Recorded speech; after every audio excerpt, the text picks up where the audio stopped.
بسم اللہ الرحمن الرحیم۔ آج کا lecture chapter number 9 first year class موضوع جو ہے ٹاپک جو ہے وہ مختتم مصارف کی تعریف اور اس کے بعد کلی مصارف، اوسط مصارف اور مختتم مصارف کے باہمی تعلق یا رشتے کے بارے میں ہے، جو کہ گوشوارے کی مدد سے ہم ان کا جو آپس میں رشتے ہیں باہمی ان کو گوشوارے کی مدد سے ثابت کریں گے۔ تو سب سے پہلے ہم مختتم مصارف کی تعریف لکھتے ہیں۔ مختتم مصارف سے مراد ایسے اخراجات لیے جاتے ہیں جو کسی شے کی ایک زائد اکائی یا اگلی اکائی کی پیداوار کے لیے برداشت کرنے پڑتے ہیں، اور اسے یوں بھی ہم بیان کر سکتے ہیں کہ کل مصارف میں وہ اضافہ لیا جاتا ہے جو کسی ایک زائد اکائی کے پیدا کرنے پر ہوتا ہے، اسے ہم مختتم مصارف کہتے ہیں۔ تو آگے ایک گوشوارہ جو کہ دیا گیا ہے، اس کی مدد سے ہم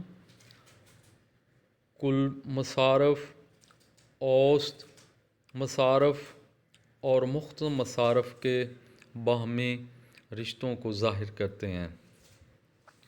تو پہلا کالم جو ہے رائٹ سائڈ پر، پہلا کالم جس کے اوپر پیداوار کی اکائیاں لکھی گئی ہیں، تو اس میں ہم دیکھتے ہیں کہ 0 سے سٹارٹ کیا گیا ہے۔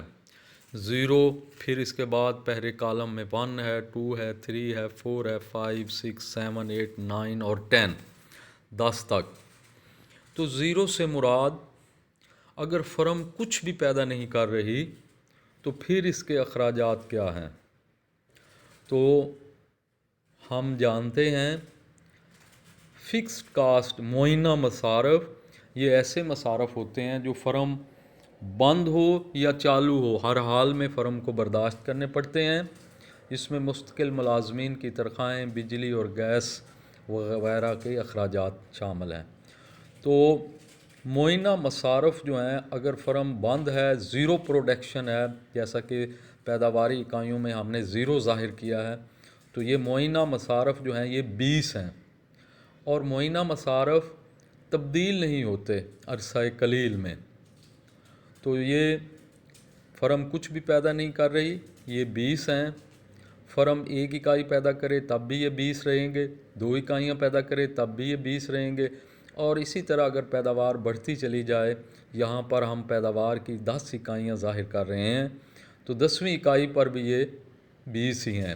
معینہ مصارف جسے ہم فکسڈ کاسٹ کہتے ہیں، جو کہ عرصہ قلیل میں تبدیل نہیں ہوتی۔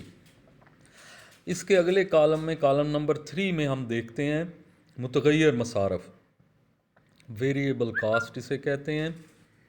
تو متغیر مصارف ایسے مصارف ہوتے ہیں جن کا تعلق پیداوار کے ساتھ ہوتا ہے۔ اگر پیداوار نہیں ہے، 0 ہے، تو یہ ہوتے ہی نہیں ہیں، اور جوں پیداوار بڑھتی ہے متغیر مصارف بڑھتے چلے جاتے ہیں، اور متغیر مصارف کا تعلق پیداوار کے ساتھ ہے، تو یہ تبدیل ہوتے رہتے ہیں، پیداوار بڑھنے پر بڑھتے چلے جاتے ہیں، پیداوار کم ہونے پر کم ہوتے چلے جاتے ہیں۔ تو یوں معینہ مصارف اور متغیر مصارف دونوں کا مجموعہ جو ہے، دونوں کو اگر ہم جمع کر لیں تو ہمارے پاس کل مصارف آ جاتے ہیں، جسے ہم ٹوٹل کاسٹ کہتے ہیں۔ تو یہ گوشوارے سے ظاہر ہے کہ اگر فرم کچھ بھی پیدا نہیں کر رہی تو معینہ مصارف 20 ہیں، متغیر مصارف کچھ بھی نہیں ہیں، اور کل مصارف یہ 20 ہی ہیں۔ اور اسی طرح جب فرم پہلی اکائی پیدا کرتی ہے تو معینہ مصارف 20 ہیں اور متغیر مصارف 60 ہیں، اور یہ ٹوٹل جو ہیں یہ کل مصارف میں ہم دیکھتے ہیں یہ 80 بن جاتے ہیں۔ اسی طرح جب فرم دوسری اکائی پیدا کرتی ہے تو معینہ مصارف وہی 20 رہتے ہیں اور متغیر مصارف 100 ہو جاتے ہیں۔ ان دونوں کا مجموعہ کل مصارف میں ہم دیکھتے ہیں 120 ہو جاتا ہے۔ اسی طرح پھر تیسری اکائی، چوتھی، پانچویں، چھٹی، ساتویں، آٹھویں، 9 اور 10، تو یہ متغیر مصارف بڑھتے چلے جاتے ہیں اور معینہ مصارف اور متغیر مصارف کا مجموعہ جو ہے وہ کل مصارف کہلاتا ہے۔ اسی طرح یہ معینہ مصارف ہیں، متغیر مصارف ہیں اور کل مصارف ہیں۔ تو پہلے کالم میں پیداوار کی اکائیوں کو ظاہر کیا گیا ہے، دوسرے کالم میں معینہ مصارف کو ظاہر کیا گیا ہے، تیسرے کالم میں متغیر مصارف کو ظاہر کیا گیا ہے اور چوتھے کالم میں ہم نے کل مصارف کو ظاہر کیا ہے۔ اب اس کے بعد پانچواں جو کالم ہے اس میں ہم نے اوسط معینہ مصارف کو ظاہر کیا ہے۔ تو معینہ مصارف کو اگر ہم پیداوار کی اکائیوں پر تقسیم کر دیں تو ہمارے پاس اوسط معینہ مصارف آ جاتے ہیں۔ تو پہلی اکائی پر معینہ مصارف جو ہیں وہ 20 ہیں۔ معینہ مصارف 20 کو ایک پر ہم تقسیم کریں گے تو 20 آئے گا، تو اوسط معینہ مصارف 20 آئیں گے۔ دوسری اکائی پر بھی معینہ مصارف 20 ہیں، کیونکہ معینہ مصارف تبدیل نہیں ہوتے، تو 20 کو ہم 2 پر ڈیوائیڈ کریں گے تو یہ 10 آئے گا، تو ادھر اوسط معینہ مصارف میں 10 ہی ہیں۔ اسی طرح تیسری اکائی جو کہ ہم 20 کو تیسری اکائی پر تقسیم کریں گے تو یہ 6.6 آئے گا۔ تو یعنی تقسیم معینہ مصارف کو پیداوار کی اکائیوں پر تقسیم کرنے سے ہمیں یہ کالم پانچواں حاصل ہوتا ہے جو کہ اوسط معینہ مصارف کہلاتا ہے۔ اسی طرح جوں اکائیاں بڑھتی ہیں ہم اس کو تقسیم کرتے چلے جائیں گے اور یہ اوسط مصارف ہمیں حاصل ہوں گے۔ اسی طرح کالم نمبر 6 ہے، اس میں اوسط متغیر مصارف ہیں۔ ادھر متغیر مصارف کو پیداوار کی اکائیوں پر تقسیم کرنے سے ہمارے پاس اوسط متغیر مصارف حاصل ہوں گے۔ پہلی اکائی میں متغیر مصارف 60 ہیں، تو 60 کو ہم پہلی اکائی پر تقسیم کریں گے تو یہ 60 آئے گا، تو چھٹے کالم یہ 60 ہے۔ دوسری اکائی پر متغیر مصارف 100 ہیں، 100 کو 2 پر تقسیم کریں گے تو ہمارے پاس 50 آئے گا، تو چھٹے کالم میں وہ 50 ہے دوسری اکائی پر۔ اسی طرح تیسری اکائی جو متغیر مصارف 130 ہے، 130 کو 3 پر تقسیم کریں گے تو ہمارے پاس یہ 43.3 آئے گا۔ تو اسی طرح متغیر مصارف جو ہیں ان کو ہم تقسیم کرنے پیداوار کی اکائیوں پر تقسیم کرتے چلے جائیں گے تو ہمارے پاس اوسط متغیر مصارف آئیں گے۔ تو آخری اکائی میں یہ متغیر مصارف کی 10ویں اکائی میں 360 ہے، 360 کو 110 پر ڈیوائیڈ کریں گے تو یہ اوسط متغیر مصارف 36 آئے گا۔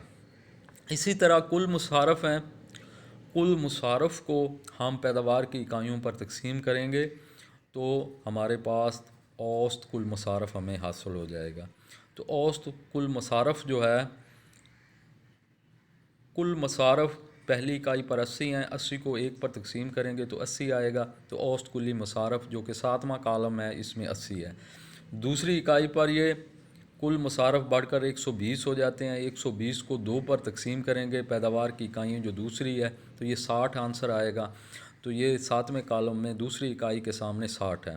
اسی طرح ہم کلی مصارف جو ہے وہ آخری اکائی جو 10ویں ہے اس پر کلی مصارف 380 ہیں، 380 کو 10 پر پیداوار کی اکائیاں جو آخری 10ویں اکائی ہے اس پر تقسیم کریں گے تو 38 آئے گا، تو 7ویں کالم میں آخری اکائی پر 38 ہی ہے۔ تو یوں یہ کالم مکمل ہو جاتا ہے۔ آخری کالم رہتا ہے 8واں جسے ہم مختتم مصارف کہتے ہیں، یعنی ہر اگلی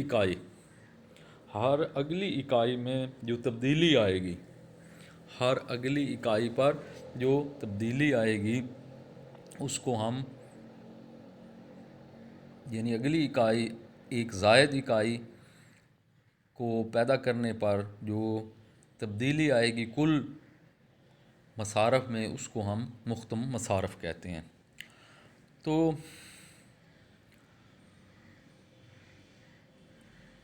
ہم متغیر مصارف میں دیکھتے ہیں پہلی اکائی پر 60 ہیں تو مختم مصارف بھی 60 ہیں. 8واں کالم اس میں پہلی اکائی پر 60 ہے. پھر دوسری اکائی پر متغیر مصارف جو ہیں وہ 100 ہو جاتے ہیں. تو 100 میں سے اوپر والی پہلی اکائی کے 60 نکال دیں تو ہمارے پاس 40 آئیں گے. یعنی تبدیلی جو ہے وہ 40 کی ہے. یعنی پہلی اکائی پر 60 تھی، دوسری پر 100 ہے. 100 میں سے وہ 60 نکال دیں تو 40 آئے گی. تو دوسری اکائی پر ہم ادھر مختم مصارف 40 لکھیں گے. اسی طرح تیسری اکائی میں کتنی تبدیلی آئی؟ 130 میں سے 100 نکال دیں تو یہ 30 آئے گی. تو مختم مصارف جو کہ 8ویں کالم میں ہم نے 30 ہی لکھا ہے. اسی طرح متغیر مصارف چوتھی اکائی میں ہم متغیر مصارف 150 ہے. 150 میں سے 130 ہم پچھلی اکائی کے جو 130 ہیں وہ نکال دیں گے تو 20 آئے گا. تو ادھر مختم مصارف جو کہ چوتھی اکائی میں 20 ہی ہے. اسی طرح پانچویں اکائی میں 160 ہے. 160 میں سے پیچھے جو 150 ہے وہ نکال دیں گے تو یہ 10 بچے گا. مختم مصارف میں پانچویں اکائی پر یہ 10 ہی ہے. اسی طرح چھٹی اکائی میں 180 ہے. 180 میں سے 160 نکالیں گے تو 20 آئے گا. تو ادھر مختم مصارف جو ہے وہ 20 ہی ہے وہ چھٹی اکائی میں. اسی طرح یہ سلسلہ جاری رہے گا. آخری اکائی میں یہ متغیر مصارف 360 ہیں. 360 میں سے 300 ہم 9 جو ہے 9ویں اکائی کے نکال دیں گے تو یہ 60 بچے گا. تو 10ویں اکائی پر مختم مصارف یہ 60 ہیں. تو یوں یہ کالم بھی مکمل ہو جائے گا. تو پورا گوشوارہ میں نے عرصہ قلیل میں یہ ان کا جو تعلق ہے معینہ مصارف، متغیر مصارف، کلی مصارف اور آگے ان کے ساتھ اوسط معینہ مصارف، اوسط متغیر مصارف، اوسط کلی مصارف اور مختم مصارف، یہ پورا گوشوارہ جو ہے یہ میں نے اسی ترتیب سے بیان کیا ہے. تو امید ہے کہ آپ اس کو سالو کر لیں گے. تو یہ اس طریقے سے آپ نے یہ ظاہر کرنا ہے. تو wish you good luck.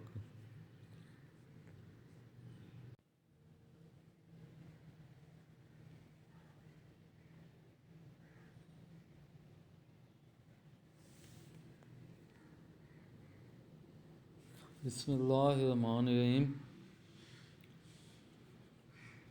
Pakistan کی فیکس آمدنی اور پاکستان کی فیکس آمدنی میں کمی کے اسباب. تو فیکس آمدنی کیسے حاصل ہوتی ہے؟ اگر ملک کی کل قومی آمدنی کو اس کی کل آبادی پر تقسیم کر دیا جائے تو ہمیں اس ملک کی اوسط فیکس آمدنی معلوم ہو جاتی ہے. تو 2019-20 کے سروے کے مطابق پاکستان کی فیکس آمدنی $1,355 سالانہ ہے، جو کہ دنیا کے ترقی یافتہ ممالک کے مقابلے میں بہت کم ہے. پاکستان ایک ترقی پذیر ملک ہے. یہاں پر قدرتی ذرائع کی قلت ہے. 42% آبادی جاہل اور ان پڑھ ہے. لوگوں کا استطاعت کار پست ہے. وہ سست اور کاہل ہیں. پرانے اور دکنیانوسی طریقوں سے وہ زراعت سے آمدنی حاصل کرتے ہیں، جس سے فیکس آمدنی بہت کم ملتی ہے اور آمدنیاں بھی لوگوں کی قلیل ہیں. پاکستان میں فیکس آمدنی کا موازنہ اگر دنیا کے دوسرے ممالک کی فیکس آمدنی سے کرتے ہیں تو ہمیں یہ پتہ چلتا ہے پاکستان کی فیکس آمدنی بہت کم ہے یا قلیل ہے. لوگوں کا معیار زندگی بہت پست ہے. ہمیں وہ اسایات، وہ لگژریز یا آسائشات میسر نہیں ہیں جو کہ یورپ اور دنیا کے دیگر ممالک کے ترقی یافتہ ممالک کو حاصل ہیں. پاکستان کی فیکس آمدنی کا موازنہ ہم دنیا کے دیگر ممالک سے کرتے ہیں. تو سب سے پہلے ہم ترقی یافتہ ممالک میں سب سے زیادہ آمدنی والا ملک سوئٹزرلینڈ ہے. وہاں پر سالانہ آمدنی فی کس آمدنی جو ہے وہ تقریباً 59,375 ڈالر سالانہ ہے۔ پھر اس سوئٹزرلینڈ کے بعد جاپان کا نمبر ہے، جہاں پر 40,799 ڈالر جاپان میں فی کس آمدنی ہے۔ امریکہ میں یہ آمدنی 56,140 ڈالر ہے۔ جرمنی میں یہ 46,946 ڈالر ہے۔ ناروے میں یہ 68 یعنی 68,059 ڈالر ہے۔ سنگاپور میں یہ 83,793 ڈالر ہے۔ کویت میں 71,164 ڈالر ہے۔ روس میں یہ 25,036 ڈالر ہے۔ سعودی عرب میں یہ 49,338 ڈالر ہے۔ اسی طرح ایران میں 18,167 ڈالر ہے۔ چین میں یہ 16,127 ڈالر ہے۔ پاناما میں یہ 20,455 ڈالر ہے۔ مصر میں یہ 10,744 ڈالر ہے۔ سری لنکا میں یہ 11,611 ڈالر ہے۔ عراق میں یہ 15,365 ڈالر ہے۔ پاکستان میں یہ 5,090 ڈالر ہے۔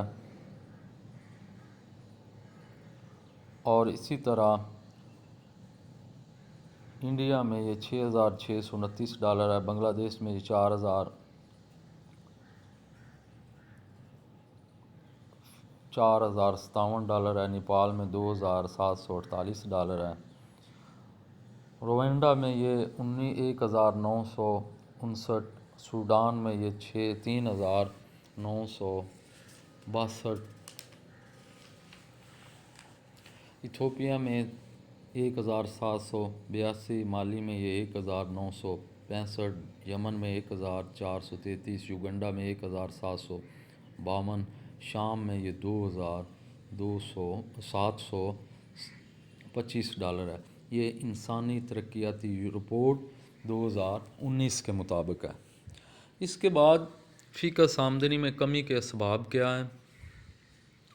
تو سب سے پہلے پاکستان میں فی کس آمدنی کے کمی کے اسباب کو بھی ہم ڈسکس کرتے ہیں۔ اس سے کیا ہوتا ہے، عوام کا معیار زندگی بھی پست ہوتا ہے، اکثر غربت کی زندگی بسر کر رہے ہوتے ہیں۔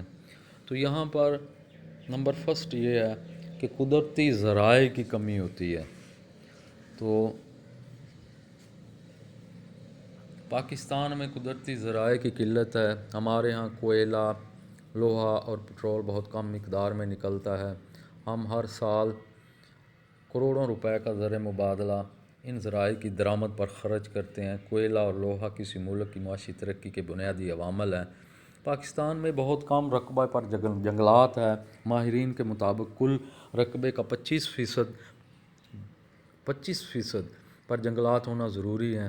اسی طرح دیگر ذرائع حیوانات، ماہی گیری، نباتات وغیرہ کی بھی کمی ہے، جس کی وجہ سے لوگوں کی آمدنی کم ہے۔ تو دوسرا ہے محنت کی پست استطاعت کار۔ ہمارے ہاں لوگوں کی استطاعت کار بہت پست ہے۔ 45% افرادی قوت ان پڑھ اور جاہل ہے، جس کی وجہ سے جدید ٹیکنالوجی سے محروم ہے۔ موسمی حالات سے انہیں سست اور کاہل بنا دیا ہے، آرام پسند ہو گئے ہیں۔ معیشت کا دار و مدار زیادہ تر زرعی شعبے پر ہے۔ زراعت بھی پسماندہ ہے، فی ایکڑ پیداوار کم ہے۔ زرعی شعبہ میں 20 سے 25% تک مخفی بے روزگاری پائی جاتی ہے، چنانچہ لوگوں کا معیار زندگی پست ہے۔ نمبر تھرڈ ہے آبادی کا دباؤ۔ پاکستان میں افزائش آبادی کی شرح بہت بلند ہے۔ ہمارے ہاں 1961 کی مردم شماری کے مطابق شرح افزائش 1.8% سالانہ تھی، جو بڑھ کر 1972 میں 3% ہو گئی، اور آبادی میں موجودہ شرح 1.54% سالانہ، جو ایشیا میں سب سے بلند ہے۔ قومی آمدنی میں اضافہ اس شرح سے نہیں ہوتا۔ نتیجہ کے طور پر فی کس آمدنی میں اضافے کی رفتار بہت سست ہے۔ آمدنی میں اضافے کی وجہ سے، یعنی آبادی میں اضافے کی وجہ سے خوراک کی قلت ہے، رہائشی سہولتیں کی کمی ہے، بے روزگاری، مہنگائی، ماحولیاتی آلودگی جیسی کئی مسائل پیدا ہوئے ہیں۔ نمبر 4 ہے سرمایہ کی قلت۔ ہمارے ہاں سرمایہ کی قلت ہے، اسی وجہ سے لوگوں کی آمدنیاں قلیل ہیں، جو کہ کماتے ہیں اپنی ضروریات زندگی پر خرچ کر دیتے ہیں، جس کی وجہ سے سرمایہ کاری میں کمی ہوتی ہے۔ سرمایہ کی تشکیل کی رفتار بہت سست ہے، قومی آمدنی اور فی کس آمدنی میں اضافے کی رفتار بھی سست ہو کر رہ گئی ہے۔ معیشت کی پسماندگی۔ پاکستان کی معیشت بنیادی طور پر پسماندہ ہے۔ معیشت کا دار و مدار زیادہ تر زراعت پر ہے، لیکن زراعت فرسودہ طریقوں سے کی جاتی ہے، جدید طریقہ کاشتکاری سے گریز کیا جاتا ہے۔ معیشت غربت کے منحوس چکر میں پھنسی ہوئی ہے۔ زرعی خام مال کی برآمد کی وجہ سے درآمد اور برآمد غیر موافق ہے، جس سے ادائیگیوں کے توازن میں خرابی پیدا ہو گئی ہے اور سرمایہ کی کمی رہتی ہے۔ معیشت کے مختلف شعبے پسماندہ رہنے کی وجہ سے لوگوں کی آمدنیاں بھی کم ہیں، اس طرح معیشت غربت کے منحوس چکر کا شکار ہے۔ ناقص منصوبہ بندی۔ ہمارے ہاں معاشی ترقی کے لیے جو بھی منصوبہ بندی کی گئی ہے وہ خامیوں سے خالی نہ تھی، جس کی وجہ سے خاطر خواہ نتائج حاصل نہ ہو سکے۔ مثلاً پہلا 5 سالہ منصوبہ اپنی مدت کے لیے 2 سال بعد شروع ہوا جو ناکام رہا۔ تیسرا منصوبے کے درمیان سیاسی طور پر افراتفری کا شکار ہو گیا۔ 1965 کی جنگ بھارت کی جنگ چھڑ گئی، نتیجے کے طور پر تیسرا منصوبہ ناکام رہا۔ ایسی پالیسیاں اختیار کی گئیں جن کی وجہ سے دولت چند ہاتھوں میں مرتکز ہو گئی، ٹیکسوں کا نظام بہت غیر متوازن رہا۔ 8واں 5 سالہ منصوبہ ختم ہونے تک اس ضمن میں کامیابی حاصل نہیں ہو سکی، غریب سے غریب تر ہوتے چلے گئے۔ نمبر 7 ہے دولت کی غیر منصفانہ تقسیم۔ پاکستان میں دولت کی غیر منصفانہ تقسیم ہے۔ دولت کا بہت بڑا حصہ چند خاندانوں کے پاس ہے، باقی ساری آبادی قلیل آمدنی کے ساتھ زندگی گزارتی ہے۔ ان چند خاندانوں کو صنعتی شعبے پر اجارہ داری ہے، نیز ملکی سیاست اور وسائل پر قابض ہیں، اپنی دولت عیش و عشرت پر خرچ کرتے ہیں۔ ملک کی باقی عوام کا معیار زندگی پست ہے۔ سیاسی عدم استحکام۔ ملک کو سیاسی طور پر استحکام نصیب نہیں ہو سکا۔ شروع میں پارلیمانی نظام کی وجہ سے آئے دن وزارتوں میں تبدیلیاں ہوتی رہیں۔ 1958 میں مارشل لا نافذ ہوا، اس کے بعد 71 کی جنگ میں مشرقی پاکستان ہم سے جدا ہو گیا۔ تیسری بار جولائی 1977 میں مارشل لا نافذ ہوا۔ 1988 سے 1993 تک 3 بار 58(2)(b) کے ذریعے ملک میں جمہوری حکومتوں کا خاتمہ کیا گیا۔ ملک میں سخت سیاسی عدم استحکام کا شکار ہے۔ ملک میں ڈکیتی کی وارداتیں، اغوا، برائے تاوان، دہشت گردی، خودکش حملوں اور قتل و غارت کی وجہ سے سرمایہ کاری اور معاشی ترقی بری طرح متاثر ہوئی۔ نمبر 9 ہے ادائیگیوں کے توازن میں خسارہ۔ ہمارا توازن تجارت، توازن ادائیگیاں بھی غیر موافق ہیں۔ اسی وجہ سے ہماری برآمدات کا ایک بڑا حصہ زرعی خام مال پر مشتمل ہے۔ صحیح قیمتیں وصول نہیں ہوتی، نسبت درآمد اور برآمد کے حق میں نہیں۔ چند سالوں میں ہماری کپاس کی فصل خاصی متاثر ہوئی ہے۔ اس کے علاوہ بڑھتی ہوئی آبادی کے دباؤ سے ہماری درآمدات میں خاطر خواہ اضافہ ہوتا جا رہا ہے، جس کی وجہ سے ہماری ادائیگیوں کا توازن خسارے میں ہے، جسے پورا کرنے کے لیے ہمیں ہر سال بھاری مقدار میں قرضے لینے پڑتے ہیں، جس کی وجہ سے معیشت پر مزید بوجھ بڑھ رہا ہے۔ غیر ملکی قرضے۔ پاکستان کی معیشت پر غیر ملکی قرضوں نے بھی بہت برا اثر ڈالا ہے۔ اس وقت قرضوں کا واجب الادا جو ہے وہ 11,658.1 بلین روپے سے زیادہ ہے، جس پر ہر سال اربوں روپے کا سود ادا کرنا پڑتا ہے۔ ملک میں زر کی کئی بار بیرونی قدر میں کمی کی وجہ سے قرضوں کا بوجھ بہت زیادہ ہو گیا ہے۔ قرضوں اور سود کی واپسی میں ادائیگیاں معیشت پر منفی اثرات مرتب کرتی ہیں، فی کس آمدنی کم ہو کر رہ جاتی ہے۔ معاشرتی اور اخلاقی برائیاں۔ پاکستان میں بددیانتی، بدعنوانی عام ہے۔ راتوں رات امیر بننے کے چکر میں پوری قوم کو تباہ کر دیا ہے۔ رشوت، چور بازاری، ملاوٹ اور سمگلنگ جیسے کاروبار پر لوگ فخر کرتے ہیں، اس میں کوئی آر نہیں سمجھتے، جس کی وجہ سے ہمارے سرمایہ کا ضیاع ہو رہا ہے اور عام لوگوں کا معیار زندگی پہلے سے پستی۔ پاکستان میں معیار زندگی کی پست کی وجہ صنعت کی پسماندگی ہے۔ ہمارے ہاں آجر اور مزدور کے تعلقات بہتر نہیں ہیں۔ آجر مزدوروں کا استحصال کرتے ہیں، جس کی وجہ سے مزدور آئے دن ہڑتال کرتے ہیں، جس کے نتیجے میں صنعتی پیداوار متاثر ہوتی ہے۔ مزدوروں کی اجرتیں بھی کم ہیں، ان کے کام کرنے کا اوقات بہت زیادہ ہیں، کام کرنے کا ماحول بہتر نہیں، جس سے ان کی صحت ٹھیک نہیں رہتی اور ان کی استطاعت کار پست رہتی ہے اور مختم پیداوار بھی کم ہو کر رہ جاتی ہے۔ بے روزگاری پاکستان میں معیار زندگی کی پستی کی ایک وجہ بے روزگاری ہے۔ اس وقت پاکستان میں افرادی قوت 61.04 ملین افراد پر مشتمل ہے، جس میں تقریباً 3.62 ملین افراد بے روزگار ہیں۔ اس کے علاوہ زرعی شعبے میں 20% تک مخفی بے روزگاری ہے۔ اس وجہ سے ہماری قومی آمدنی و فی کس آمدنی کا معیار پست ہے۔ قومی آئے کی پالیسی پاکستان میں مخلوط معاشی نظام چل رہا ہے، لیکن 72 میں پیپل پارٹی کی حکومت نے ملک میں صنعتوں کو قومی آنے کی پالیسی اختیار کی، جس کی وجہ سے ملک میں بڑی صنعتیں اور اس کے علاوہ چھوٹی چھوٹی صنعتیں جن میں جیننگ فیکٹریاں اور چاول چھڑنے کے کارخانے بھی شامل تھے، ان کو قومی ملکیت میں لے لیا گیا، جس کی وجہ سے ملک میں نجی شعبہ میں عدم استحکام پیدا ہوا۔ جن صنعتوں کو قومی تحویل میں لیا گیا، ان میں مؤثر انتظامی کنٹرول نہ ہونے کی وجہ سے وہ صنعتیں معیشت پر بوجھ بن گئی اور خسارے میں جانے لگیں، جس سے قومی آمدنی متاثر ہوئی اور فی کس آمدنی میں بھی زیادہ اضافہ نہ ہو سکا۔ اگرچہ نجکاری کا عمل شروع ہے، لیکن یہ بھی شفاف نہیں، کئی بدعنوانیاں منظر عام پر آئی ہیں۔ نامکمل اور غیر منظم منڈیاں ہمارے ہاں منڈیوں کا نظام غیر منظم ہے۔ عام لوگ منڈیوں سے متعلق ضروری معلومات اور اشیاء کی اصل قیمتوں کے بارے میں بے خبر ہوتے ہیں۔ عاملین پیدائش بھی حرکت پذیری کی خوبی نہیں ہے، اس ضمن میں انہیں کئی دشواریوں کا سامنا ہوتا ہے۔ کئی صنعتوں کو تابعین پروٹیکشن کی پالیسی کے تحت بہت تحفظ دیا گیا ہے۔ جارداریاں اور